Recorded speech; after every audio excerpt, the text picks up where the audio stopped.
Donald Trump claiming over and over again that the election is rigged. It's not the first time a presidential candidate has made accusations of voter fraud. We mentioned some of the examples at the top of this newscast. Here are a couple more. 96, Bob Dole accused President Bill Clinton of trying to give citizenship to illegal immigrants so that they could vote for him. This time around, Bernie Sanders supporters claimed fraud during the primaries when 125,000 people disappeared, apparently, from voter registration database in New York. Julie Pace is with us now. She's a White House correspondent for the Associated Press. Julie, Carl mentioned that the last month these sorts of things come up. But is this new in its scope, or is this same old thing we just forgot about it? It's new in its scope in this sense. You have this coming from the nominee himself, and it's coming repeatedly. It started in August, and we've heard Trump say over and over and over again that there is fraud, and that it's actually going to be at polling places. You've seen his advisors try to say, no, he's just talking about the media and how the general political system is rigged against him. But every time Trump himself comes back and says, no, I'm actually talking about what's happening at the polling places. I mentioned a stat from earlier that the chances are like getting hit by lightning. And further, every one of these swing states has its own presidential election. We don't have one. We have 51. And the head of each election is the governor. And in those states, those governors are Republicans.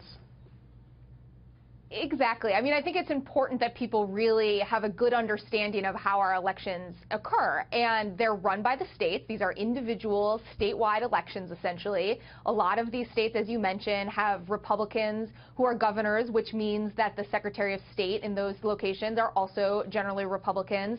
And if you voted in an election in America, you know that these are generally elections that happen in public places. Yes, there's absentee ballots, there's early voting, some vote by mail, but generally you walk into elementary school gymnasium or a church hall and you cast your ballot in a public place. And so, as Carl was mentioning earlier, there's always talk about voter registration fraud, but there are very few examples of actual fraud that happens on election day. And even when in those instances when it happens, it's in such small numbers that it doesn't sway the actual outcome of an election. Possibly because if you do it, you're going to prison if you get caught. It's a very serious felony in most places. And Julie, so many of us have wondered, amongst ourselves, reporters and others, what we thought would happen if at some point this guy who bases everything on winning realized at some point he's not going to win.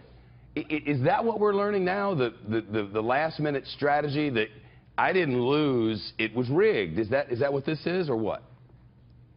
I think there are two things happening here. I think on the one hand, you have Trump looking at what is an incredibly tough battleground landscape for himself, and the way that he can win now is if he drives down turnout. Right. If he has young people and minorities who just are so disgusted with this or think that the election is going to be rigged that they just don't even show up. That could benefit him. And then the second thing is, to your point, Donald Trump has built his brand on the idea that he's a winner. If he loses this election, he will be losing on the biggest stage, essentially, in the world. And how does he message around that? He has not proven to be someone who is very self-reflective, who would be critical of things that he's done in this campaign. He's going to look elsewhere, and this seems to be where he's signaling he will point the finger if he does in fact lose. At least for this Twitter moment. We shall see what the hours ahead bring. Always great to see you, Julie. Thank you.